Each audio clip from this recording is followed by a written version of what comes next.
يا أيها الذين آمنوا لا تتخذوا اليهود والنصارى أولياء بعضهم أولياء بعض ومن يتولهم منكم فإنه منهم আল্লাহ সুবহানাহু ওয়া তাআলা ঈমানদারদেরকে ডাক দিয়ে বলছেন, ইয়া আইয়ুহাল্লাযীনা আমানু, ও আমার ঈমানদার বান্দা বান্দীরা, লা তাত্তাখিযুল ইয়াহুদা ওয়ান নাসারা আউলিয়া,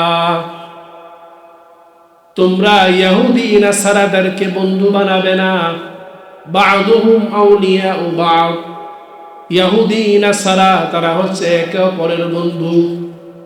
وَمَنْ يَتَوَلَّهُمْ مِنْكُمْ فَإِنَّهُ مِنْهُمْ, যে ব্যক্তি ইহুদি নাসারাদের অনুসরণ করে, তাদের অনুকরণ করে, তাদেরকে যারা বন্ধু বানাবে, তারা আর মুসলমানদের অন্তর্ভুক্ত থাকবে না, ঈমানদারদের অন্তর্ভুক্ত থাকবে না। فَإِنَّهُ مِنْهُمْ, তারাও ইহুদি নাসারা খ্রিস্টানদের অনুসারী হয়ে যাবে, তাদের দলভুক্ত হয়ে যাবে। রাসূলুল্লাহ সাল্লাল্লাহু আলাইহি ওয়াসাল্লাম ইরশাদ করেন, মান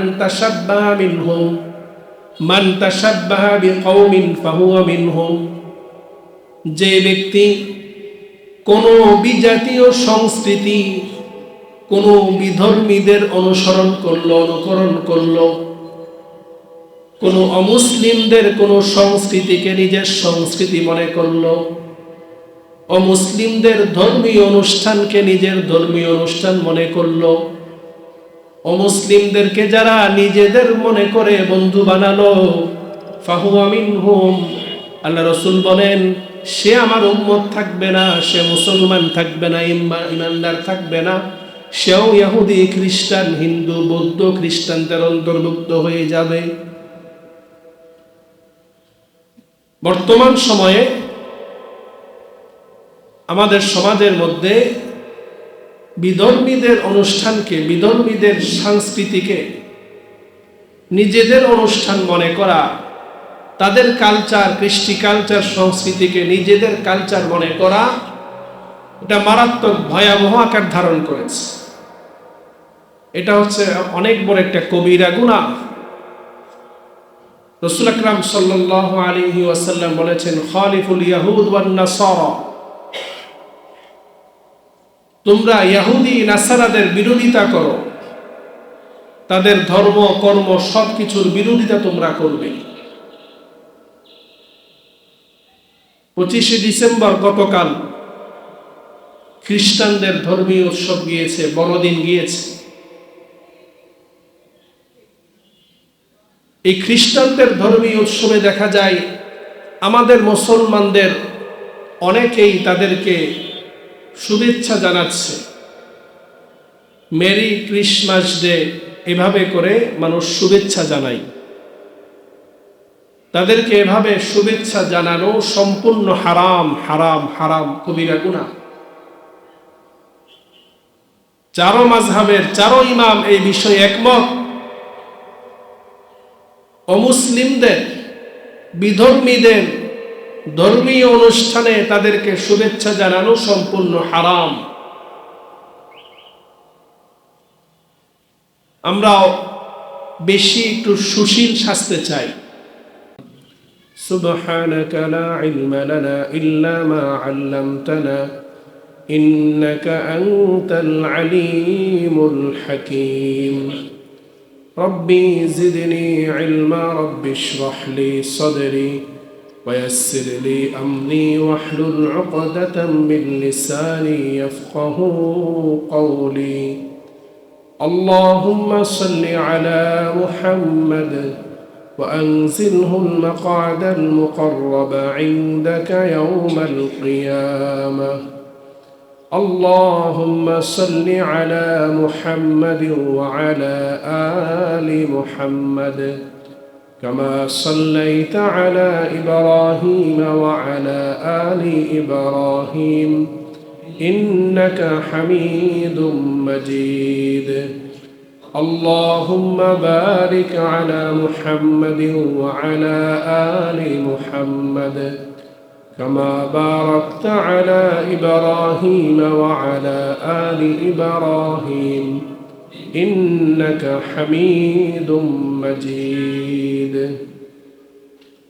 الحمد لله ثم الحمد لله উপস্থিত সম্মানিত উলামায়ে কিরাম, মুআজ্জাজ মুকাররম, আমার পিতৃতুল্য সম্মানিত মুরব্বিয়ান আযম, সমবয়সী দিন প্রিয় যুবক তরুণ ভাইরা, স্নেহের মাসুম বাচ্চারা, পর্দার আড়াল থেকে শ্রবণরতা দিনদার পর্দানিশীন আমার সম্মানিত মা ও বোনেরা, দূর দূরান্ত থেকে আগত মুহিব্বিন মুতাআল্লিকিন মুসাল্লিন কিরাম, আমরা আল্লাহ তাআলার দরবারে সর্বপ্রথম শুকরগুজার হচ্ছি যে আল্লাহ সুবহানাহু ওয়া তাআলা আজকের এই পবিত্র জুমার দিন আমাদেরকে সুস্থ হায়াতে, ঈমানি হায়াতে, দুনিয়াবি সকল কাজকর্ম থেকে ফারেক করে আল্লাহ তাআলার মহান হুকুম জুমার সালাত আদায়ের উদ্দেশ্যে সকলের আগে আল্লাহর ঘরে আসার বসার তৌফিক আল্লাহ তাআলা আমাদেরকে দান করেছেন।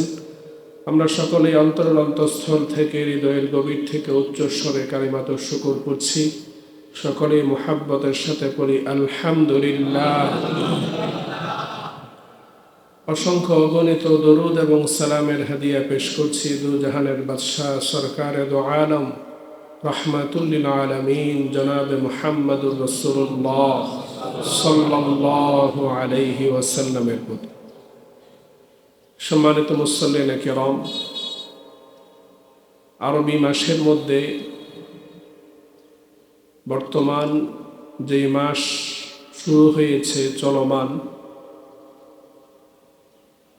সেই মাসের নাম আমাদের সকলেরই জানা। আল্লাহ সুবহানাহু ওয়া তাআলা 12 মাসের মধ্যে 4টি মাসকে আল্লাহ তাআলা সম্মানিত মাস হিসাবে পবিত্র কোরআনুল কারীমে ঘোষণা দিয়েছেন।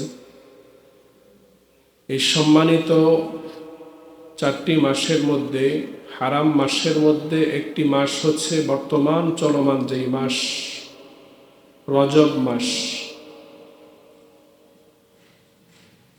রজব মাস শুরু হওয়ার দ্বারা আমাদের বৎসরের শ্রেষ্ঠতম মাস পবিত্র মাহে রমাদানুল মুবারকের সূচনা। পবিত্র মাহে রমাদানুল মুবারক আল্লাহ সুবহানাহু ওয়া তাআলা যে উদ্দেশ্যে দিয়েছেন, আমরা যেন রমাদানুল মুবারকে আল্লাহ তাআলার গোলামি করে আল্লাহ তাআলার প্রিয় হতে পারি, সেই রমাদানের প্রস্তুতির সূচনা শুরু হবে এই মাহে রজব থেকে। আব্দুল কাদের জিলানী রাহিমাহুল্লাহ ওনার গুনিয়াতুত তালিবিন কিতাবের মধ্যে রজব মাস সম্পর্কে বিভিন্ন আলোচনা এসেছে। তার মধ্যে একটি আলোচনা হলো এই যে রজব মাস এটি হচ্ছে কৃষকের জন্য জমিনে চারা রোপণের মাস। শাবান মাস হচ্ছে সেই ফসলের মধ্যে পানি দেওয়ার মাস, সেচের মাস। আর শাবান মাস হচ্ছে, রমাদান মাস হচ্ছে সেই কৃষকের জন্য ঘরে ফসল তোলার মাস। ঠিক তেমনি ভাবে এটাই বোঝানো হয়েছে যে একজন মুমিন, একজন মুসলমান, সে রজব মাস থেকেই রমাদানুল মুবারকে যেন সে আল্লাহ তাআলার কাছ থেকে পরিপূর্ণ মাগফিরাত, নাজাত সে পেতে পারে, সেই জন্য রজব মাস থেকে সে প্রস্তুতি শুরু করবে। রজব মাস থেকেই তার প্রস্তুতি হিসাবে সর্বপ্রথম তার দায়িত্ব সকল প্রকারের গুনাহ সে ছেড়ে দিবে, নেক আমলের প্রতি মনোযোগ বাড়িয়ে দিবে, গুনাহ ছেড়ে দিয়ে নেক আমল বেশি করার চেষ্টা করবে। রজব মাস, এই শাবান মাস, এই দুটি মাসে রাসূল আকরাম সাল্লাল্লাহু আলাইহি ওয়াসাল্লাম দোয়া করতেন যে আল্লাহ সুবহানাহু ওয়া তাআলা যেন এই রজব এবং শাবান মাসে ইমানে, আমলে, হায়াতে, রিজিকে আল্লাহ তাআলা বরকত দিয়ে আল্লাহ তাআলা যেন রমাদানুল মুবারকে আমাদের সকলকে পৌঁছে দেন। রমাদানুল মুবারকে যেন আমরা আল্লাহ তাআলার কাছ থেকে মাগফিরাত, নাজাত পেতে পারি। রমাদানুল মুবারক হায়াতের মধ্যে পাওয়ার জন্য আল্লাহ রাসূল সাল্লাল্লাহু আলাইহি ওয়াসাল্লাম দোয়া করতেন। হাদিসের মধ্যে এসেছে আল্লাহ রাসূল সাল্লাল্লাহু আলাইহি ওয়াসাল্লাম যখনই রজব মাস প্রবেশ করত, আল্লাহ রাসূল সাল্লাল্লাহু আলাইহি ওয়াসাল্লাম দোয়া করতেন, আল্লাহুম্মা বারিক লানা ফি রজব ওয়া শাবান ওয়া বাল্লিগনা রমাদান।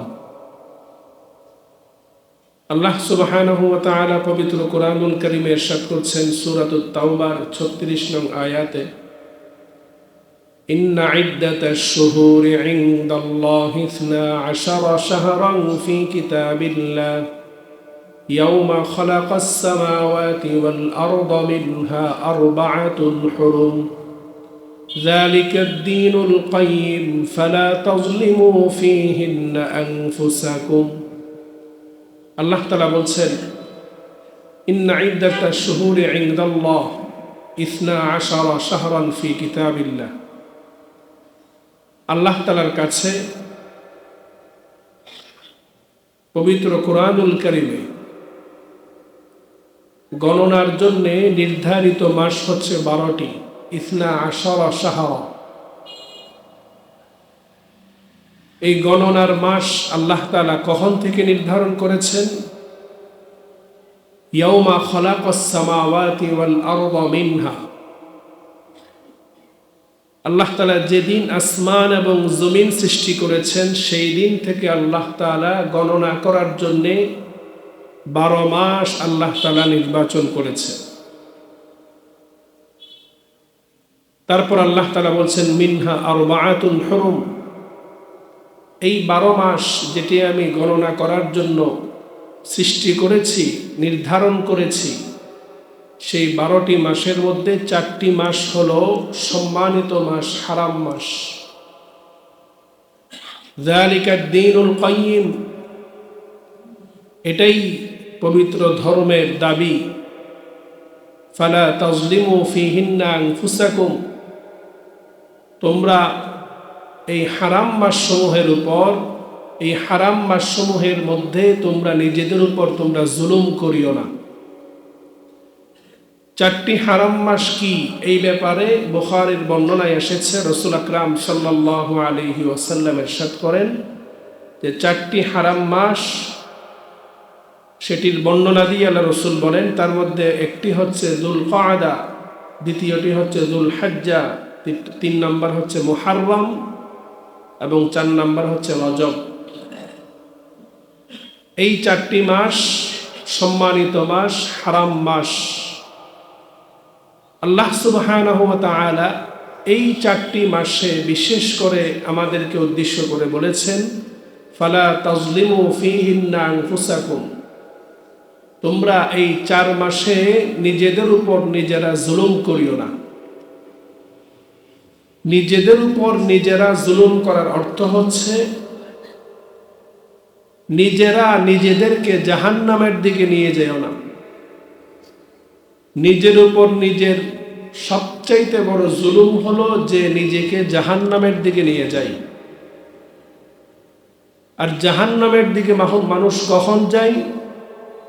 যখন মানুষ আল্লাহ তাআলার নাফরমানির মধ্যে লিপ্ত হয়ে যায়, যখন মানুষ গুনাহের মধ্যে লিপ্ত হয়ে যায়।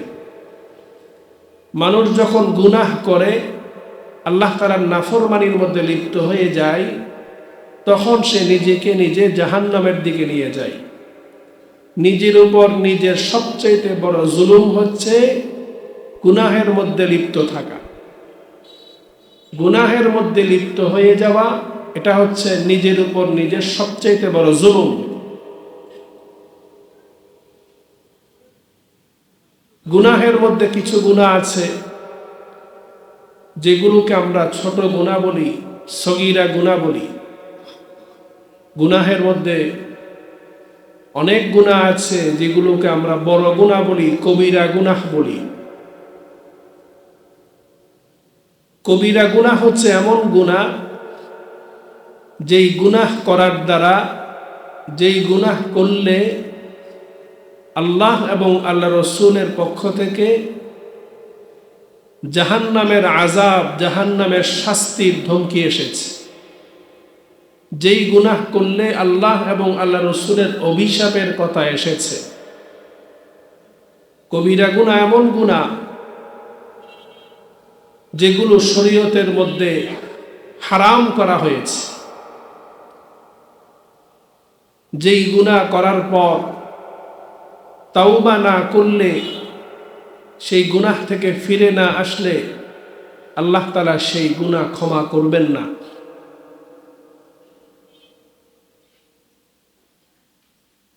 শরীয়তের মধ্যে বিধান হচ্ছে, কেউ যদি কবিরা গুনাহকে কবিরা গুনাহ মনে না করে, হারামকে হারাম মনে না করে, সে ওই গুনাহের মধ্যে লিপ্ত থাকে, গুনাহকে গুনাহ মনে না করে ওই গুনাহের মধ্যে যদি কেউ লিপ্ত থাকে, সেটাকে হালাল মনে করে, জায়েজ মনে করে, তাহলে তার ঈমানই থাকবে না, সে কুফরি করল।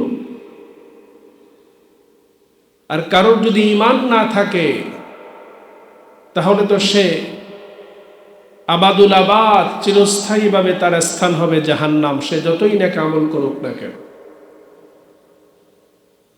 সগীরা গুনাহ যেগুলো,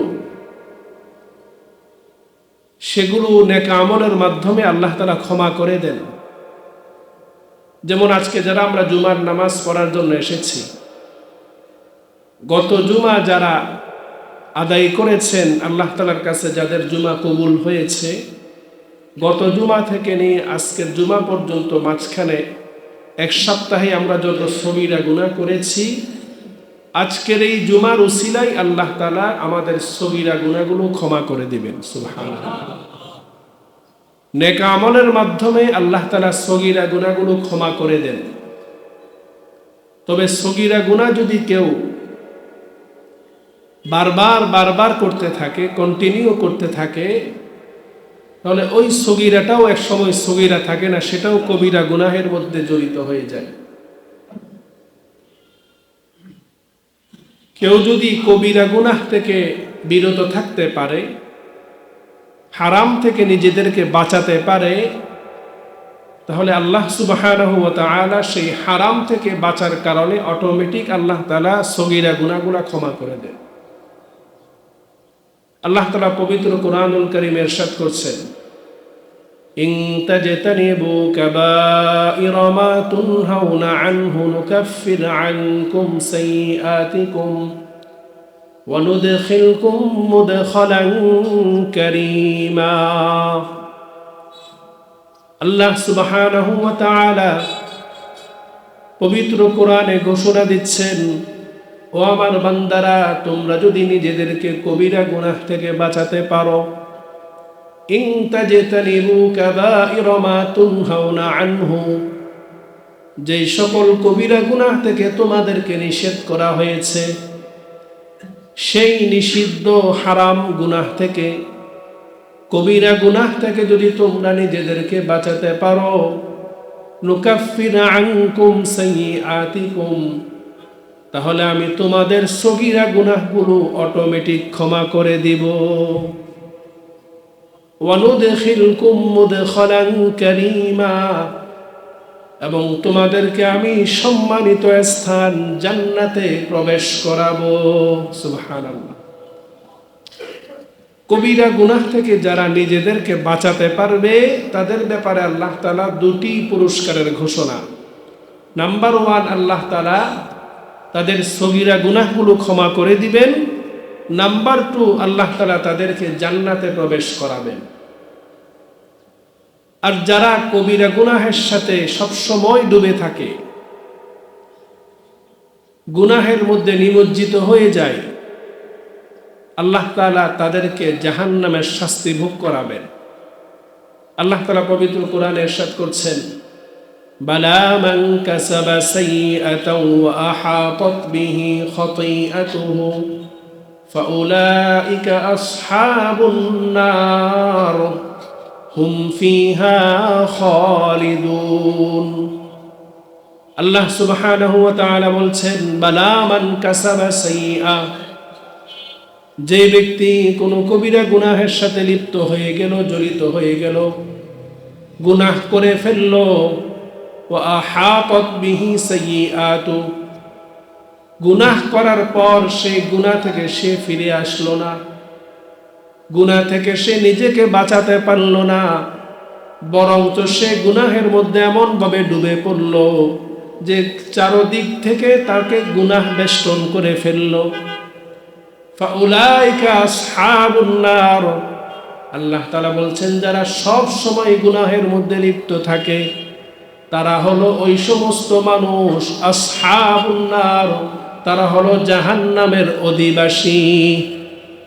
হুম ফিহা খালিদুন, তারা জাহান্নামের মধ্যে চিরস্থায়ীভাবে বসবাস করবে। একটি গুনাহ করার পর যখন মানুষ গুনাহ থেকে ফিরে আসতে না পারে, সেই গুনাহ কন্টিনিউ করতে থাকে, স্বাভাবিকভাবে গুনাহ এমন একটি জিনিস যে একবার করে, দুইবার করে, তিনবার করে, তখন সেই গুনাহটা তার মধ্যে অটোমেটিকলি এমনভাবে তার অন্তরের মধ্যে বসে যায়, গুনার প্রতি মজা চলে আসে, সে এই গুনাহ থেকে ফিরে আসতে পারে না। স্বাভাবিকভাবে যারা জুয়া খেলে তারা কিন্তু মায়ের গর্ভ থেকে বের হওয়ার পরে কিন্তু জুয়া করছিল না। যারা মদ খায় তারা কিন্তু জন্মের পর থেকেই মদখোর ছিল না। তারা জীবনের যে কোনো একটা সময় এসে একদিন অল্প একটু মদ খেয়েছিল, জীবনের যে কোনো একটা পর্যায়ে এসে কারোর প্ররোচনায় পড়ে একদিন সে জুয়ার খেলার মধ্যে লিপ্ত হয়ে গিয়েছে। আস্তে আস্তে সেটা ছোট থেকে বড় হয়ে এমন পর্যায়ে পৌঁছে যায় যে মদখোর, সে মদ খাওয়া ছাড়তে পারে না, যে জুয়া খেলে সে জুয়া ছাড়তে পারে না, যে সুদ খায় সে সুদ ছাড়তে পারে না, যে ঘুষ খায় সে ঘুষ ছাড়তে পারে না, সেটা তার অভ্যাস হয়ে যায়। চারদিক থেকে এই গুনাহ তাকে বেষ্টন করে ফেলে, গুনাহের মধ্যে নিমজ্জিত হয়ে যায়। আল্লাহ তাআলা বলছেন তারা হলো জাহান্নামের অধিবাসী, তারা জাহান্নামের মধ্যে আবাদুল আবাদ বসবাস করে।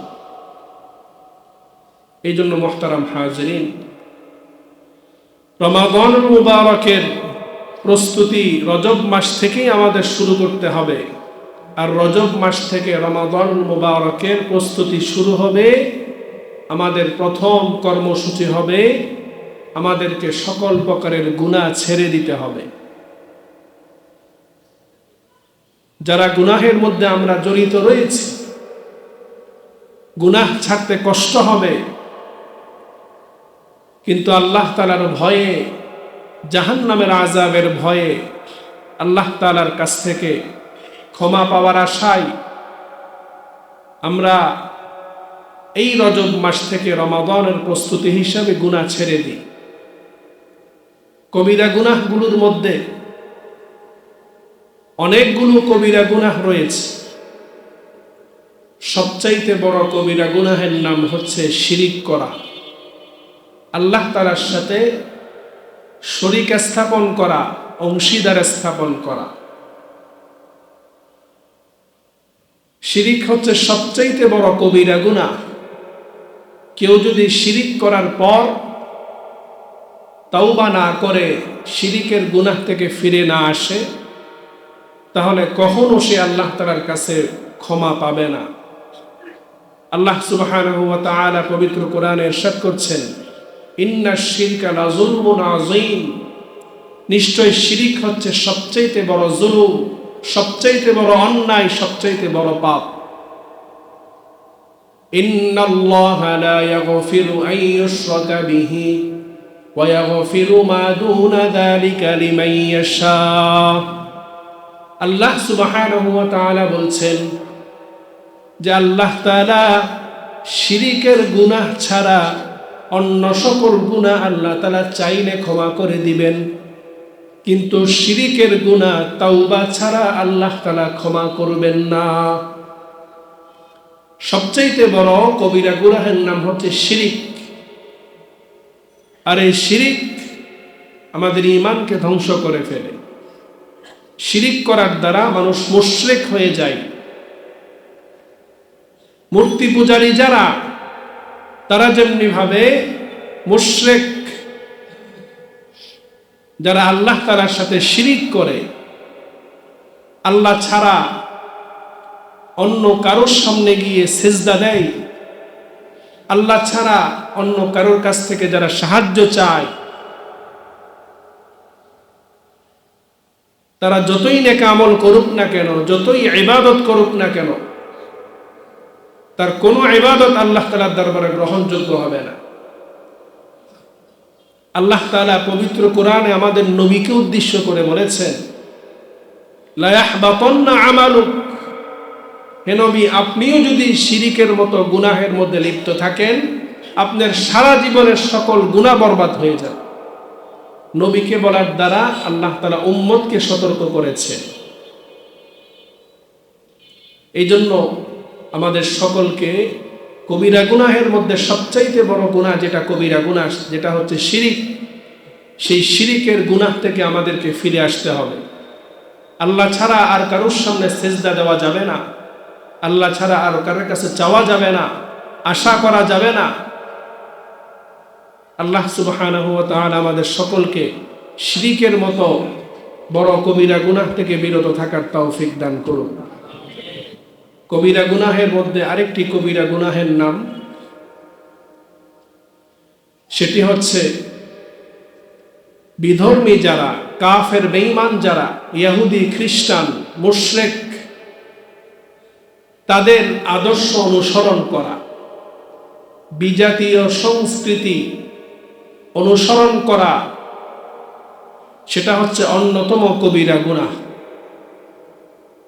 আল্লাহ সুবহানাহু ওয়া তাআলা পবিত্র কোরআনুল কারীমে ইরশাদ করেছেন, ইয়া আইয়ুহাল্লাযীনা আমানু লা তাত্তাখিযুল ইয়াহুদা ওয়ান নাসারা আউলিয়া বা'দুহুম আউলিয়াউ বা'দ ওয়া মান ইয়াতাওয়াল্লাহুম মিনকুম ফাইন্নাহু মিনহুম। আল্লাহ সুবহানাহু ওয়া তাআলা ঈমানদারদেরকে ডাক দিয়ে বলছেন, ইয়া আইয়ুহাল্লাযীনা আমানু, ও আমার ঈমানদার বান্দা বান্দিরা, লা তাত্তাখিযুল ইয়াহুদা ওয়ান নাসারা আউলিয়া, তোমরা ইহুদি নাসারাদেরকে বন্ধু বানাবে না। বা'দুহুম আউলিয়াউ বা'দ, ইহুদি নাসারা তারা হচ্ছে একে অপরের বন্ধু। ওয়া মান ইয়াতাওয়াল্লাহুম মিনকুম ফাইন্নাহু মিনহুম, যে ব্যক্তি ইহুদি নাসারাদের অনুসরণ করে, তাদের অনুকরণ করে, তাদেরকে যারা বন্ধু বানাবে, তারা আর মুসলমানদের অন্তর্ভুক্ত থাকবে না, ঈমানদারদের অন্তর্ভুক্ত থাকবে না। ফাইন্নাহু মিনহুম, তারাও ইহুদি নাসারা খ্রিস্টানদের অনুসারী হয়ে যাবে, তাদের দলভুক্ত হয়ে যাবে। রাসূলুল্লাহ সাল্লাল্লাহু আলাইহি ওয়াসাল্লাম ইরশাদ করেন, মান তাশাব্বাহা মিনহুম, মান তাশাব্বাহা বিকওমিন ফাহুয়া মিনহুম, যে ব্যক্তি কোনো বিজাতীয় সংস্কৃতি, কোনো বিধর্মীদের অনুসরণ করলো, অনুকরণ করলো, কোনো অমুসলিমদের কোনো সংস্কৃতিকে নিজের সংস্কৃতি মনে করলো, অমুসলিমদের ধর্মীয় অনুষ্ঠানকে নিজের ধর্মীয় অনুষ্ঠান মনে করলো, অমুসলিমদেরকে যারা নিজেদের মনে করে বন্ধু বানালো, ফাহুয়া মিনহুম, আল্লাহ রাসূল বলেন, সে আমার উম্মত থাকবে না, সে মুসলমান থাকবে না, ঈমানদার থাকবে না, সেও ইহুদি খ্রিস্টান হিন্দু বৌদ্ধ খ্রিস্টানদের অন্তর্ভুক্ত হয়ে যাবে। বর্তমান সময়ে আমাদের সমাজের মধ্যে বিধর্মীদের অনুষ্ঠানকে, বিধর্মীদের সংস্কৃতিকে নিজেদের অনুষ্ঠান মনে করা, তাদের কালচার, কৃষ্টি কালচার, সংস্কৃতিকে নিজেদের কালচার মনে করা, এটা মারাত্মক ভয়াবহ আকার ধারণ করেছে। এটা হচ্ছে অনেক বড় একটা কবিরা গুনাহ। রাসূল আকরাম সাল্লাল্লাহু আলাইহি ওয়াসাল্লাম বলেছেন, খালিফুল ইয়াহুদ ওয়ান নাসারা,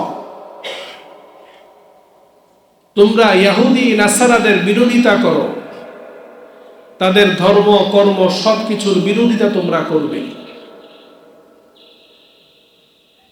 25শে ডিসেম্বর গতকাল খ্রিস্টানদের ধর্মীয় উৎসব গিয়েছে, বড়দিন গিয়েছে।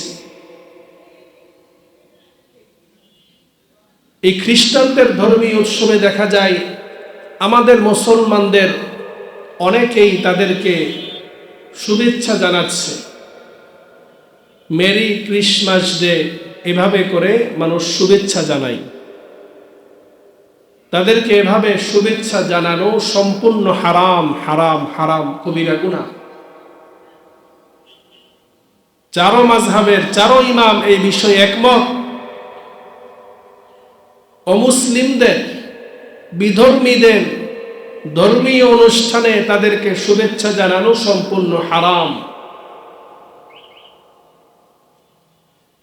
আমরা বেশি একটু সুশীল সাজতে চাই। শরীয়তের মধ্যে আমাদের জন্য আল্লাহ তাআলা উৎসবের দিন নির্ধারণ করেছেন। মুসলমানদের জন্য বৎসরে ঈদুল ফিতর, ঈদুল আজহা দুটি উৎসবের দিবস রয়েছে। জুমার দিন সাপ্তাহিক ঈদের দিন বলা হয়েছে। মুসলমানদের ইবাদতের দিন, ইবাদতের রাত্রি, সেগুলো মুসলমানদের জন্য উৎসব। মুসলমান নিজের উৎসবের দিন সে পালন করবে। ইসলামের ইতিহাসে রাসূল আকরাম সাল্লাল্লাহু আলাইহি ওয়াসাল্লামের কাছে মক্কার কাফেররা যখন কোনোভাবেই আল্লাহ রসুলকে তার অবস্থান থেকে নড়াতে পারছিল না, সর্বশেষ তারা প্রস্তাব দিয়েছিল, হে মুহাম্মদ, আপনি একটা কাজ করেন, আপনি আমাদের ধর্মের অনুসরণ করার দরকার নেই, আপনি শুধু একটা কাজ করবেন, আমাদের ধর্মীয় উৎসব যখন হবে আপনি আমাদের ধর্মীয় উৎসবে উপস্থিত হবেন। আমরা যে মূর্তি পূজা করি সেগুলোর বিরোধিতা আপনি করবেন না। আপনি সেদিন উপস্থিত হয়ে আমাদেরটাকে আপনি সাপোর্ট দিবেন। তাহলে আমরাও আপনার আনিত দিন, ধর্ম, ইসলাম আমরা গ্রহণ করব, আমরা আপনারটা মানব। পবিত্র কোরআনুল কারীমের সাথে সাথে সূরা কাফিরুন নাজিল করেছেন আল্লাহ তাআলা, লাকুম দীনুকুম ওয়ালিয়া দীন। এটার ব্যাখ্যা করতে গিয়ে অনেককে দেখা যায় অনেকে ধর্ম নিরপেক্ষতার কথা বলেন, অনেকে এটার ব্যাখ্যা করতে গিয়ে বলেন যে যার যার ধর্ম, যার যার উৎসব সবার, এমন কুফরি কথা অনেককে বলতে শোনা যায়। এটার দ্বারা উদ্দেশ্য হচ্ছে তোমরা যে ধর্ম পালন করো সেটা তোমাদের, তোমরা যে ধর্মীয় উৎসব পালন করো সেটাও তোমাদের, আমরা যে ধর্ম পালন করি সেটা আমাদের ধর্ম, আমরা যে ধর্মীয় উৎসব পালন করি আমাদের ধর্মীয় উৎসব, তোমাদের ধর্মীয় উৎসব তোমরা পালন করবে, আমাদের উৎসব আমরা পালন করব, তোমাদেরটাও আমরা, তোমাদের উৎসবে আমরা যাব না, আমাদের উৎসবেও তোমাদের আসার দরকার নেই। সুতরাং বেশি সুশীলতা দেখাতে গিয়ে নিজের ঈমান, নিজের ইসলামকে ধ্বংস করে, বরবাদ করে নিজেকে জাহান্নামী না বানাই। তারা তাদের ধর্মীয় উৎসব তারা তাদের মতো করে পালন করবে, সেখানে আমরা বাধাও দিব না, তাদেরকে আমরা গিয়ে শুভেচ্ছাও জানাবো না। আমরা আমাদের উৎসব পালন করব, আমাদের মসজিদে তো তারা আসে না, আমরা কেন তাদের মন্দিরে যাব, তাদের গির্জায় যাব? মুহতারাম হাজরিন, এই বিধর্মীদের সংস্কৃতি, বিধর্মীদের ধর্মীয় উৎসবকে বর্তমান সময়ে আমাদের সমাজের অনেকেই আমরা মনে করি যে সেটাতে যাওয়া, সেখানে শুভেচ্ছা বিনিময় করা, এটা একটা সুশীলতা, এটা সামাজিকতা। এটার নাম সামাজিকতা নয়। ইসলামের শিক্ষা হচ্ছে কোনো মুসলিম যদি বিপদে পড়ে, সে আমার প্রতিবেশী, তার বিপদে আমি এগিয়ে যাব, সাহায্য করব, প্রতিবেশী হিসাবে প্রতিবেশীর হক আদায় করব। কোনো মুসলিমের উপর যদি জুলুম হয়, অন্যায় হয়, আমি তার পাশে গিয়ে দাঁড়াবো, মাজলুমের পক্ষে দাঁড়াবো। কিন্তু এর অর্থ এই নয় যে অমুসলিম যেখানে আল্লাহ তাআলার সাথে শিরিক করছে, আর যেখানে শিরিক হয় সেখানে আল্লাহ লানত পড়ে, সেখানে গিয়ে তাদেরকে শুভেচ্ছা বিনিময় তাদের সাথে করব, সেটাকে আমি স্বাগতম জানাবো, সাপোর্ট দিব, এটার দায়িত্ব আমার নয়। ইসলামের মধ্যে আরেকটি কবিরা গুনাহ যেটা সামনে আমাদের জন্য অপেক্ষা করছে, যেটা সম্পূর্ণ বিধর্মীদের সংস্কৃতি, সেটি হচ্ছে 31st নাইট। এই 31st নাইটে আমাদের দেশের অনেক যুবক যুবতী, অনেক মুসলমানের সন্তান, তারা বিধর্মীদের সাথে তাল মিলিয়ে তাদের উৎসবের মতো করে তারা উৎসব পালন করে। আমাদের সন্তানরা মনে করে 31st নাইট উদযাপন করা সেটা আমাদের দেশীয় সংস্কৃতি, অথচ আমরা মুসলমানের জন্য আরবি আমরা যেই বৎসরগুলো গণনা করি, স্বাভাবিকভাবে আমাদের দেশে আমরা 3টি বৎসর গণনা করি, 3টি সন গণনা করি। একটি হচ্ছে আরবি সন, আরেকটা ইংরেজি, আরেকটা হচ্ছে বাংলা। আরবি সন গণনা করা এটা মুসলমানদের উপর ফরজে কিফায়া। আরবি সনের সাথে ইসলামের ইতিহাসের সাথে সম্পর্ক। রাসূল আকরাম সাল্লাল্লাহু আলাইহি ওয়াসাল্লামের ঐতিহাসিক মক্কা থেকে মদিনায় যে হিজরত, সেই হিজরতের প্রেক্ষাপটের সাথে, হিজরতের ঘটনার সাথে এই হিজরি সালের সম্পর্ক। এই আরবি মাসের, আরবি সনের, আরবি তারিখের গণনা করা এটা মুসলমানদের উপর ফরজে কিফায়া। সকলের পক্ষ থেকে কিছু মানুষ যদি সেটি গণনা করে, তাহলে সকলের পক্ষ থেকে আদায় হয়ে যাবে। কেউ যদি গণনা না করে, কেউ যদি গণনা না রাখে, তাহলে সকলেই গুনাহগার হবে। এটার সাথে আমার ইবাদতের সম্পর্ক, আমার রোজা, আমার হজ, আমার কোরবানি, আমার ঈদ, এই সবগুলো আরবি মাসের সাথে সম্পর্কিত। এটি আমাদের প্রত্যেককেই গণনা রাখতে হবে। এটা আমার ধর্মীয় সন, মুসলিম বিশ্বের জন্য এটা জাতীয় সন। আরেকটা হচ্ছে আমরা যেটা বাংলা সন গণনা করি, বাঙালি হিসাবে সেটা আমাদের বাঙালির ঐতিহ্য, সেটার সাথে আমাদের দেশের বাঙালির সাথে অনেক বিষয় সেটার সাথে জড়িত। যেমন বর্তমান যে শীত চলতেছে, এই শীতকাল আমাদের বাংলা মাসের সাথে সম্পর্কিত। যখন বৃষ্টি আসবে সেটার সাথে বাংলা মাসের সাথে সম্পর্কিত। আর ইংরেজি যেটা সন আমরা গণনা করি, সেই গণনাটা মূলত আমরা করি আমাদের প্রয়োজনের কারণে। আমাদের অফিস, আদালত, ব্যাংক সব কিছু ইংরেজি সনের সাথে সম্পর্কিত। আমাদের প্রয়োজন, শরীয়তের মধ্যে একটা বিধান, উসুল হচ্ছে, ফিকহি উসুল হচ্ছে আয-যারুরাতু তাতাকদ্দারুজ যারুরা। প্রয়োজন যেটা, প্রয়োজনটা প্রয়োজন মাফিক করতে হবে। ইংরেজি সন যতটুকু গণনা রাখা আমাদের প্রয়োজন, ততটুকু আমাকে গণনা করতে হবে, এর বেশি নয়। ইংরেজি সনের হিস্ট্রি আমরা জানি কম বেশি। এটা যদিও বা আমরা ইংরেজি বলি, এটা আসলে মূলত খ্রিস্টীয়। এটার সূচনা শুরু হয়েছে খ্রিস্টানদের থেকে। খ্রিস্টানরা তাদের যীশু খ্রিস্ট, আমরা যিনাকে আমাদের আম্বিয়া কেরামের মধ্যে একজন অন্যতম নবী হযরত ঈসা আলাইহিস সালামকে আমরা নবী হিসাবে জানি, তিনাকে তারা যীশু খ্রিস্ট বলে থাকে। যীশু খ্রিস্টের জন্মদিবসকে কেন্দ্র করে খ্রিস্টানরা এই ইংরেজি সনের সূচনা করেছিল। এবং ইংরেজি সনের প্রথম দিন যেটা উৎসব পালন করা হয় সেটার সাথে ইসলামের কোনো সম্পর্ক নেই। হাজার হাজার বছর আগে, খ্রিস্টীয় সনেরও অনেক আগে, পেগান যারা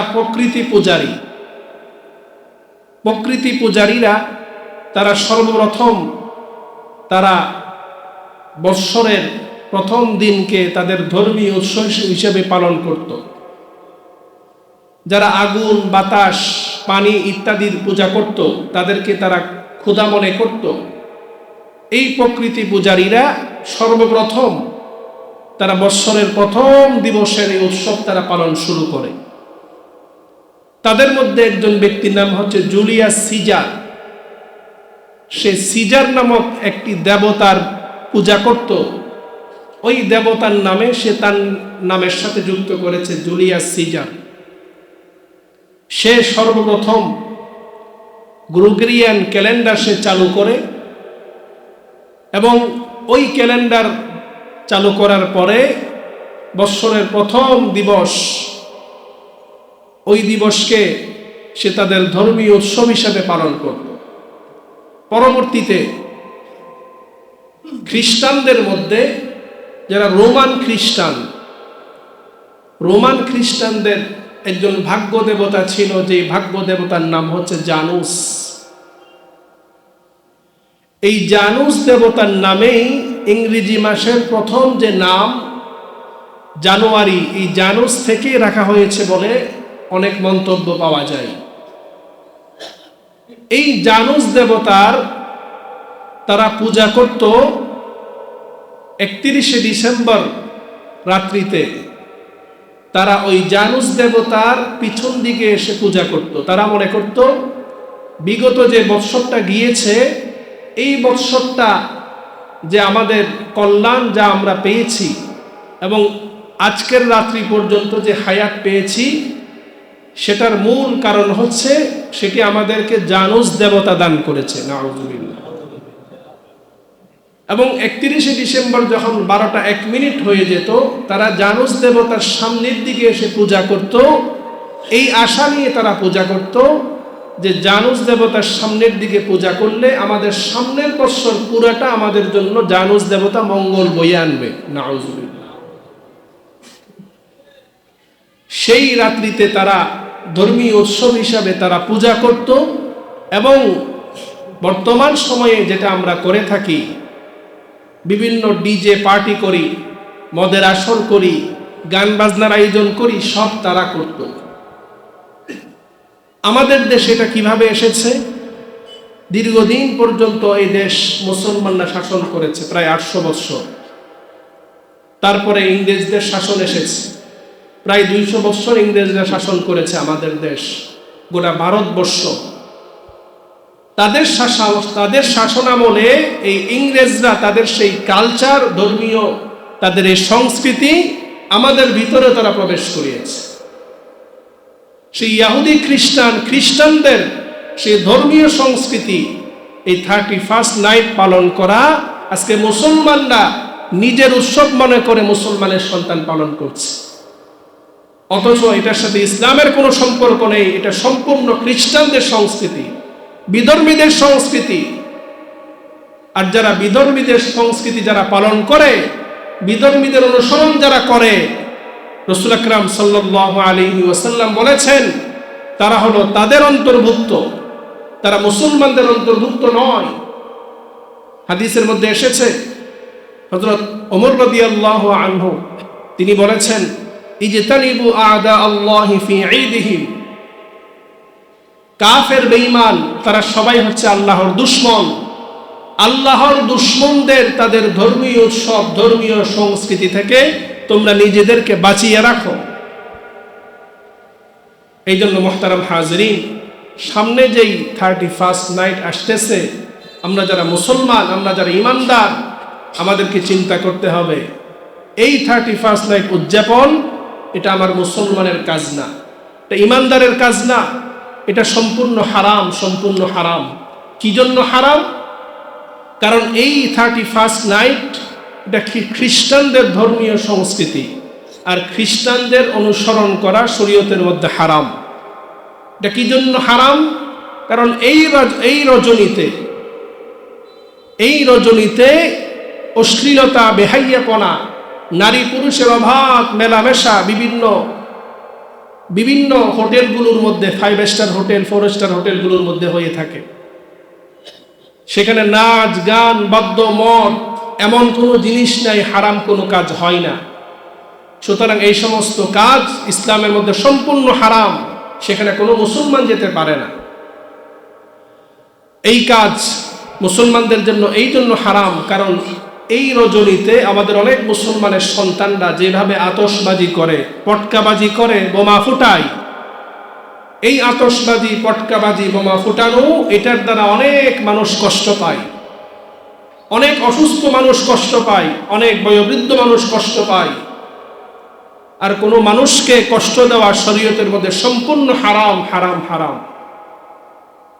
মুহতারাম হাজরিন, সব নতুনের মধ্যে উদযাপন করতে হয় না, সব নতুন উদযাপনের জন্য নয়। আমরা যখন মারা যাব, আমাদেরকে যে কাফনের কাপড় পরানো হবে সেটাও তো নতুন থাকবে। কাফনের কাপড়টা কি আমাদের জন্য উদযাপনের হবে? একজন ফাঁসির কাস্টে যাকে ঝুলানো হবে, মৃত্যুদণ্ডপ্রাপ্ত ব্যক্তিকে যখন ফাঁসি দেওয়া হবে, তার জন্য নতুন রশি নিয়ে আসা হবে, সেটা তার জন্য উৎসবের নয়। আমাদেরকে চিন্তা করতে হবে, আল্লাহ তাআলা আমাদেরকে বিবেক দিয়েছে যে আমি মুসলমান, আমি ঈমানদার। একটি বৎসরের শেষ, আরেকটা বৎসরের শুরু, সেটা আমার জন্য উৎসবের জন্য নয়। হযরত ওমর ফারুক রাদিয়াল্লাহু আনহু বলেন, হাসিবু আনফুসাকুম ক্বাবলা আন তুহাসাবু। তোমাদের সবার হিসাব আল্লাহ তাআলার দরবারে হবে। আল্লাহর দরবারে হিসাব দেওয়ার আগে নিজের হিসাব নিজে করো। একটি বৎসর যে গত হয়ে গেল, এই একটি বৎসরে আমি কি পরিমাণ ইবাদত বন্দেগী করেছি, কি পরিমাণ আল্লাহর নাফরমানি করেছি, আমাদের চিন্তার বিষয়। কত মানুষ একটি বৎসর আমাদের থেকে বিদায় নিয়ে চলে গিয়েছে। আল্লাহ তাআলা যে আমাকে এই মুহূর্ত পর্যন্ত হায়াত দিয়েছেন, আমাদের তো আল্লাহর শুকরিয়া আদায় করা, আমাদের আল্লাহর শুকরিয়া আদায় করা প্রয়োজন। গুনাহের কারণে চোখের পানি ঝরিয়ে তাওবা করা প্রয়োজন। সামনে রমাদান, রজব মাস শুরু হয়ে গিয়েছে, রমাদানের প্রস্তুতি এখন থেকে শুরু করতে হবে। আল্লাহ তাআলা আমাদের সকলকে রমাদানের প্রস্তুতি হিসাবে সর্বপ্রথম আমাদের যে কাজ, সকল প্রকারের গুনাহ আমরা ছেড়ে দিব, হারাম ছেড়ে দিব। সামনে যে হারাম কাজ সামনে আসতেছে, 31st নাইট উদযাপনের নামে, আমরা সর্বপ্রথম এই হারাম থেকে আমরা সবাই বিরত থাকব। আল্লাহ তাআলা আমাদের সকলকে তৌফিক দান করুক।